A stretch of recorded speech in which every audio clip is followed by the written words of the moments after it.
કરું, સ્તવન કરું, સ્તવન કરું ઈસુ તારું. વચન સુણીને ગ્રહણ કરું સહુ, તેને પંથે ચાલું. સ્તવન કરું, સ્તવન કરું, સ્તવન કરું ઈસુ તારું. મારા વાલા મિત્રો, આજના અભ્યાસમાં આપનું હાર્દિક સ્વાગત કરું છું. ગત અભ્યાસમાં આપણે યર્મિયાના પુસ્તકનો પરિચય અને પ્રથમ અધ્યાયની 1 થી 3 કલમનો અભ્યાસ કર્યો. આજે આપણે પ્રથમ અધ્યાયની 4th કલમથી 19મી કલમનો અભ્યાસ કરવાના છીએ. તો ચાલો આજના અભ્યાસમાં આગળ વધીએ અને યર્મિયા મારફતે ઈશ્વર આપણને શું કહેવા માંગે છે તે સમજીએ.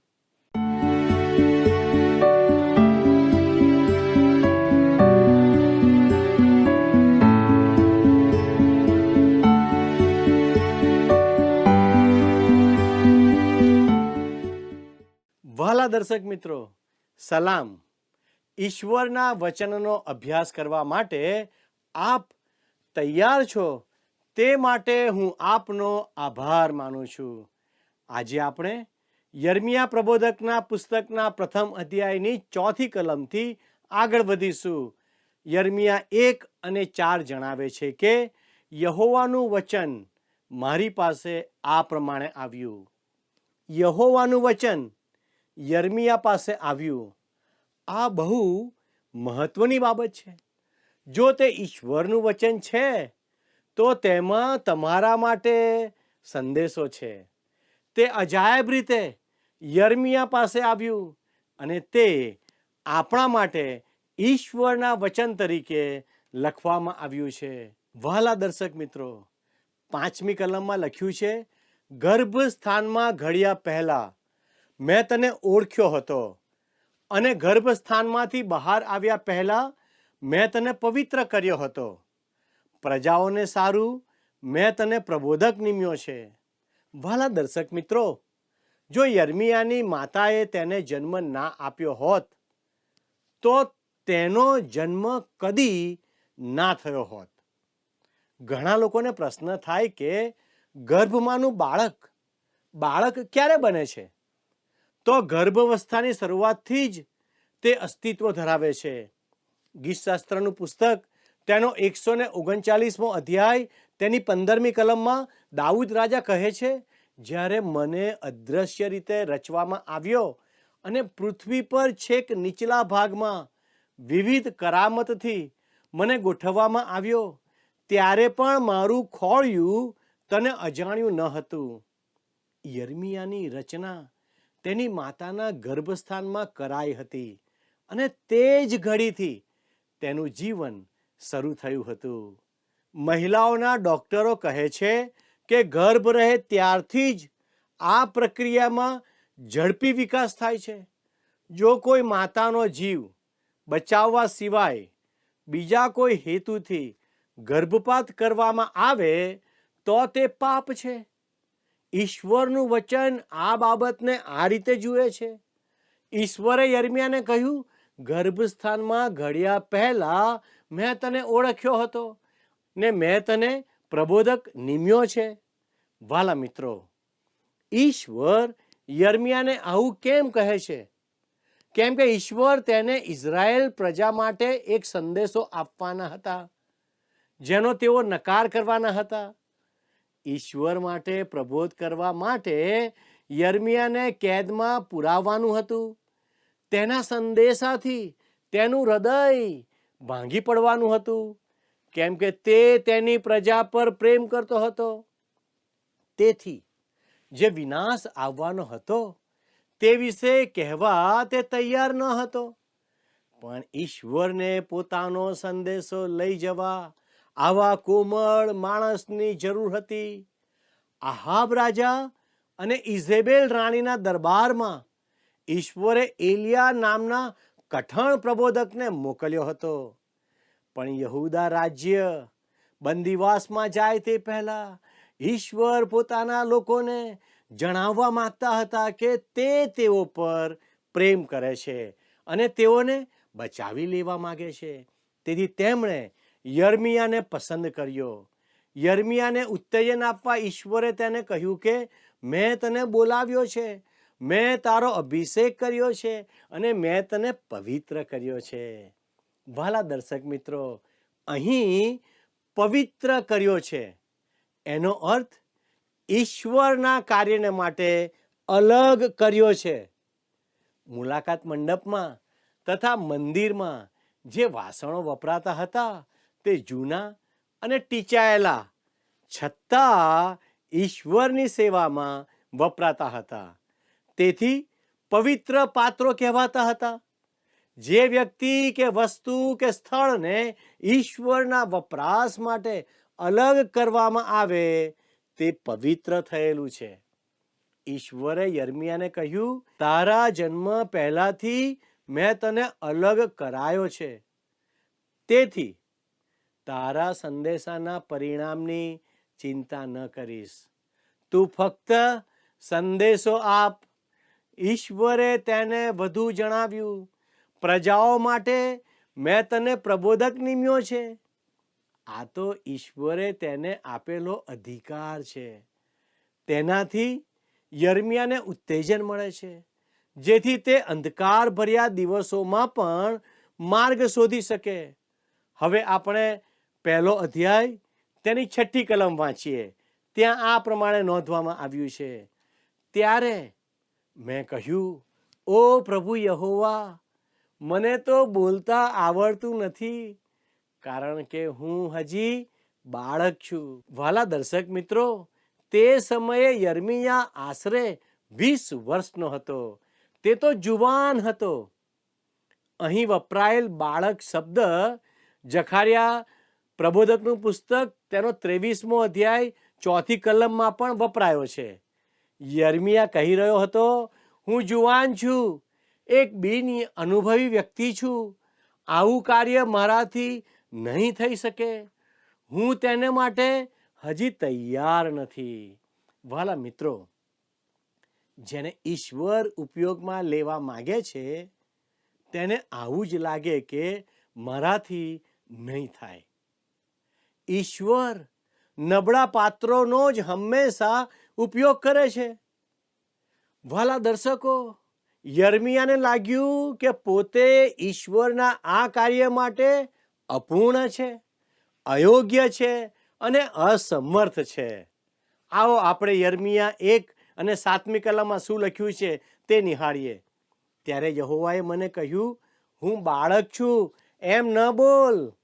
જેઓની પાસે હું તને મોકલું તે સર્વની પાસે તારે જવું, અને જે કંઈ હું તને ફરમાવું તે તારે બોલવું.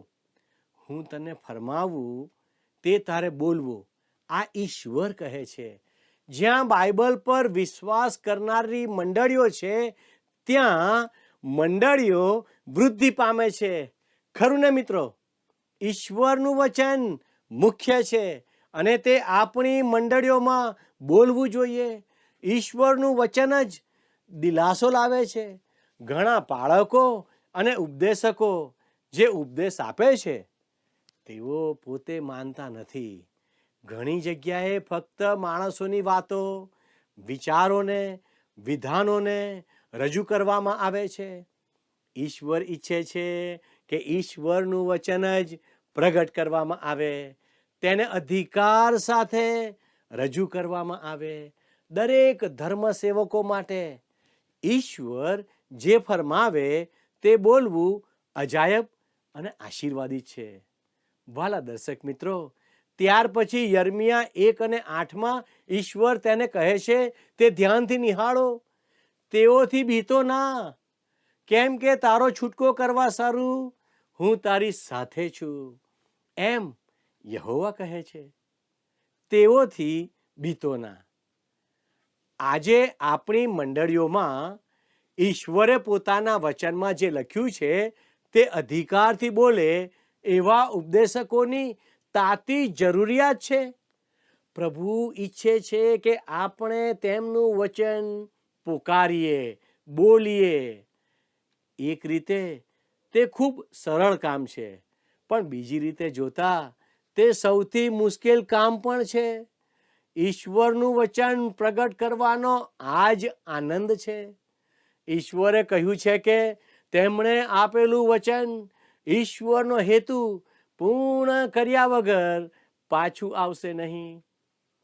તેથી પ્રભુના સેવકે ઈશ્વરનું વચન દરેક લોકોને હિંમતથી આપવાનું છે.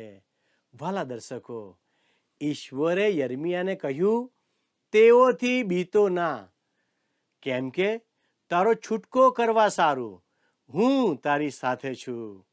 ભલા દર્શકો, પ્રભુના એક સેવક જ્હોન નોક્સે કહ્યું, જો કોઈ વ્યક્તિની સાથે ઈશ્વર છે તો તે બહુમતીમાં છે.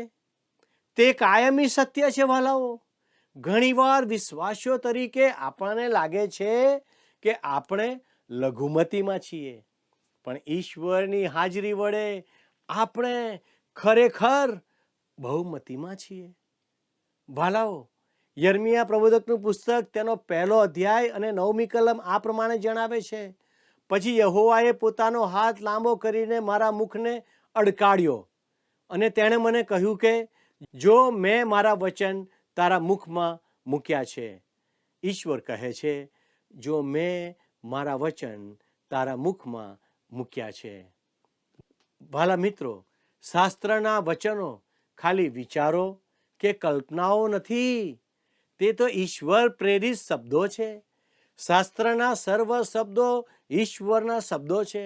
તેને આપણે બદલી શકતા નથી કે ફેરફાર કરી શકતા નથી. આપણે તેમાં સુધારો વધારો કરી શકતા નથી. તે ઈશ્વરે જાતે આપેલા વચન છે.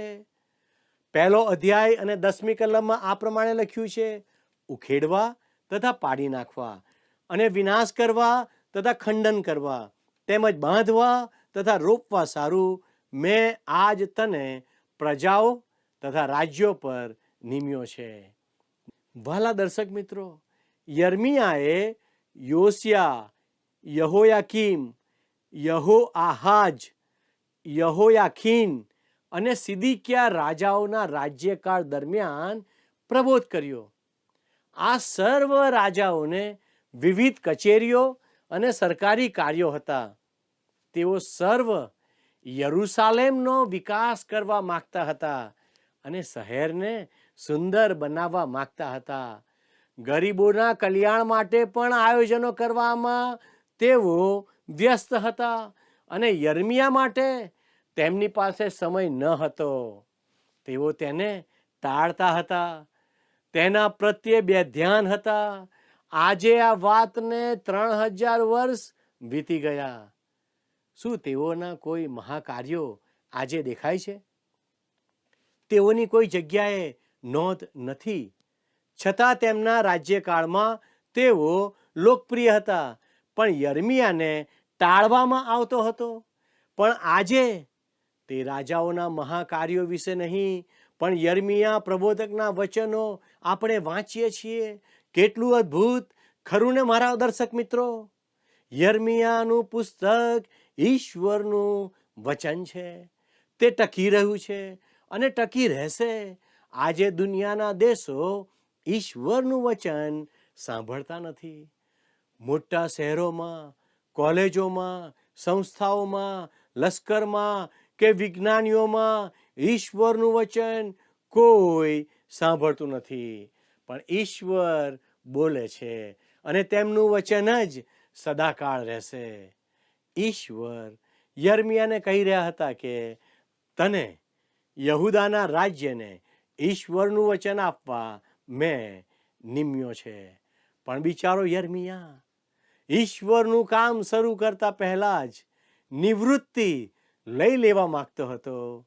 વાલા દર્શક મિત્રો, હવે ઈશ્વર યર્મિયાને તેના પ્રબોધ કાર્ય સંબંધી 2 અજાયબ ચિત્રો પૂરા પાડે છે. 2 સંદર્શન. 1 અધ્યાય અને 11મી કલમમાં લખ્યું છે, વળી યહોવાનું વચન મારી પાસે આ પ્રમાણે આવ્યું, હે યર્મિયા, તું શું જુએ છે? મેં કહ્યું કે હું બદામણીનો ફણગો જોઉં છું. બદામનું ઝાડ જગાડનાર અથવા જાગનાર તરીકે જાણીતું હતું.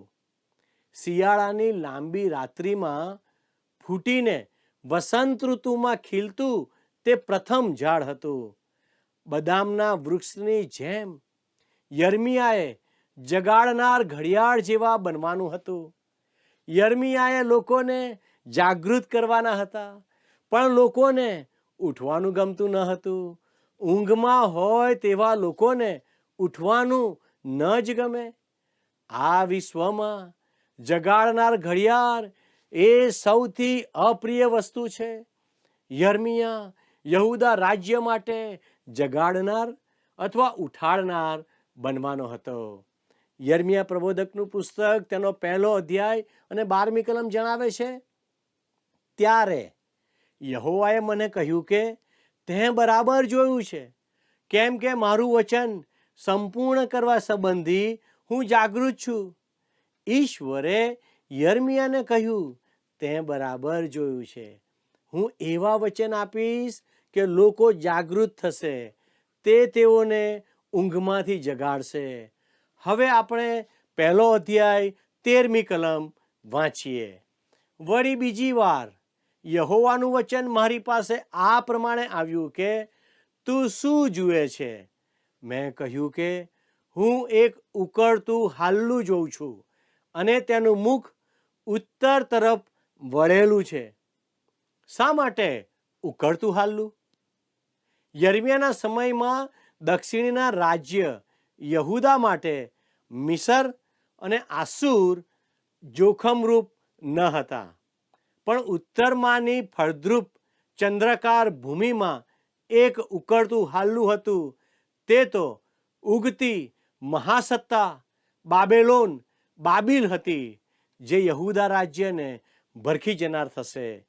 તેથી તેમના દેશમાં જે બનવાનું છે તે વિશે પોતાના લોકોને સતત ચેતવવા એ યર્મિયાનું કામ હતું, તેની જવાબદારી હતી. આવો યર્મિયા પ્રબોધકનું પુસ્તક તેનો 1 અધ્યાય 14 અને 15 કલમમાં બાઇબલ જણાવે છે તે નિહાળીએ.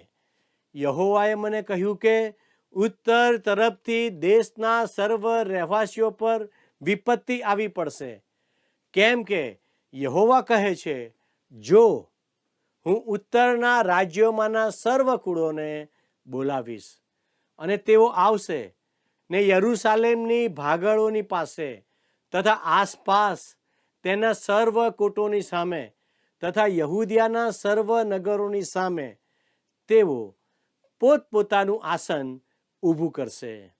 વાલા મિત્રો, 1 સદી પહેલા ઈશ્વરે યરૂશાલેમને છોડાવ્યું હતું અને હવે સર્વ જૂઠા પ્રબોધકો જઈને કહેતા હતા કે ઈશ્વર ફરીથી એમ જ કરશે. ભૂતકાળમાં ઈશ્વરના સર્વ પ્રબોધકો એટલે કે હોશિયા, યોએલ, આમોસ, મીખા અને નાહુમ, જેઓ યશાયા પ્રબોધકના સમકાલીન હતા, તેઓ હવે રહ્યા ન હતા. કદાચ સફાનિયા અને હબાકુક પ્રબોધકો જીવતા હશે. હજકીએલ અને ઉબાધ્યા પણ યર્મિયા પ્રબોધકના સમકાલીન હતા. પણ જ્યાં સુધી યહૂદીઓ બાબેલોનમાં ખરેખર બંદીવાસમાં ન જાય ત્યાં સુધી તેઓ પ્રબોધ કરવાના ન હતા. દાનિયેલ પણ પાછળથી પ્રબોધ સેવા કરવાનો હતો, પણ આ સમયે તો યર્મિયા એકલો જ હતો. આ દેશ પર જે ન્યાય શાસન આવવાનું તેને તે જાહેર કરવાનો હતો. તેના આ પ્રબોધ પ્રત્યે કેવી પ્રતિક્રિયા હશે? યર્મિયા પ્રબોધકનું પુસ્તક તેનો 1 અધ્યાય 16 થી 18 કલમ જણાવે છે, જેઓએ મને છોડીને અન્ય દેવોની આગળ ધૂપ બાળ્યો છે તથા પોતાને હાથે બનાવેલી મૂર્તિઓની પૂજા કરી છે, તેઓની બધી દુષ્ટતાને લીધે હું તેઓની સામે મારા ન્યાય શાસન પ્રગટ કરીશ. એ માટે તું તારી કમર બાંધીને ઉઠ તથા જે કંઈ હું તને ફરમાવું તે તું તેઓને કહે. તેમને લીધે તું ગભરાઈશમાં. રખે ને તેઓની આગળ હું તને ગભરાવું. જો આખા દેશની સામે, યહૂદિયાના રાજાઓની સામે, તેના યાજકોની સામે તથા દેશમાંના લોકોની સામે મેં આજ તને કિલ્લાબંધ નગર, લોઢાના સ્તંભ તથા પિત્તળના કોટ જેવો કર્યો છે. વાલા દર્શકો, યર્મિયા પ્રબોધકનું પુસ્તક તેનો 1 અધ્યાય અને 19મી કલમ આગળ જણાવે છે, તે ધ્યાનથી નિહાળો. તેઓ તારી સાથે યુદ્ધ કરશે પણ તને હરાવશે નહીં, કેમ કે તારો છુટકારો કરવા માટે હું તારી સાથે છું, એવું યહોવા કહે છે. વાલા દર્શક મિત્રો, પ્રભુ યર્મિયાને કહી રહ્યા હતા, યર્મિયા આગળ વધ, લોકો તારો પ્રતિકાર કરશે અને તારો સંદેશો નહીં સાંભળે, પણ તું સંદેશો આપ. યર્મિયાને પ્રબોધકનું કામ કરવાનું અશક્ય લાગતું હતું. તે પોતાને લાયક સમજતો નહોતો અને તેણે બહાના તરીકે તેની રજૂઆત કરી. પણ ઈશ્વરે તેને કહ્યું, હું મારા શબ્દો તારા મુખમાં મૂકીશ અને તું મારા વચનો બોલીશ. હું માનું છું કે દરેક ઉપદેશકે પણ પૂરી ખાતરી સાથે ઈશ્વરનું વચન આપવું જોઈએ. તેણે પોતાના જ્ઞાન કે આવડત પર નહીં, પણ ઈશ્વરના વચન પર આધાર રાખવો જોઈએ. આ ખૂબ જ મહત્વની વાત છે. ભાલા દર્શકો, યર્મિયાને ઈશ્વર તરફથી ખાતરી મળી કે તેણે ઈશ્વરનું વચન પ્રગટ કરવાનું છે. વાલા મિત્રો, જો તમે કોઈક રીતે ઈશ્વરના વચનો શીખવી રહ્યા છો તો ઈશ્વરના વચન પર આધાર રાખો. ઈશ્વર તમને જે કહે છે તે બીજાને શીખવો અને ખાતરી સાથે પ્રભુના વચનના અભ્યાસમાં આગળ વધો. વાલા દર્શક મિત્રો, આવો કાર્યક્રમને અંતે પ્રાર્થના કરીએ. વાલા પ્રભુજી, અમે તમારો આભાર માનીએ છીએ, કારણ કે તમે યર્મિયા પ્રબોધકના પુસ્તક દ્વારા અમને આશીર્વાદ આપી રહ્યા છો. પ્રભુ, આજે તમે અમને ઘણી બધી બાબતો શીખવી. પવિત્ર પ્રભુ, તમે અમારી સાથે છો, માટે અમારે ડરવાની જરૂર નથી. અને એટલે પવિત્ર પ્રભુ, અમારા દરેક દર્શક મિત્રોને તમારા વચનનો આશીર્વાદ આપો. તમારું વચન વાંચવાને માટે, એને પાળવાને માટે અને તમારી બીકમાં જીવન જીવવાને માટે મદદ કરો. અમારા દરેક દર્શક મિત્રોને તમારો આશીર્વાદ આપો. અમારી આ પ્રાર્થના ઈસુના નામમાં માગીએ છીએ. આમેન. ઈશ્વર આપની સહાય કરો. આમેન.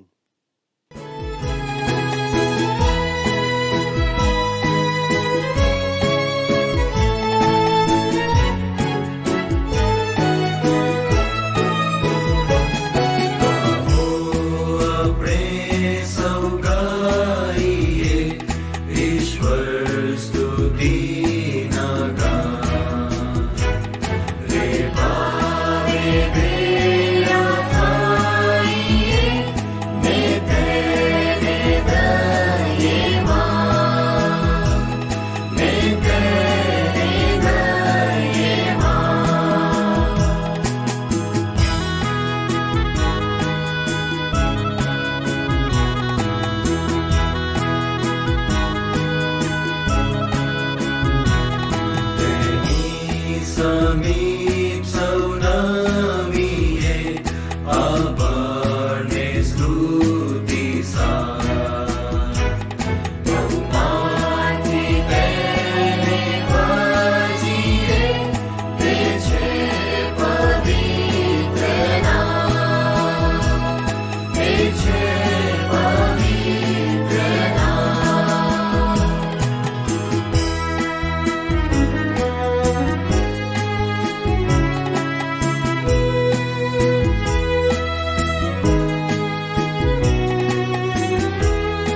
સ્વર્ગદાની પાસ તેના ચરણના રૂપ છીએ ને તેના ગેડા ખાસ ને તેના ગેડા ખાસ.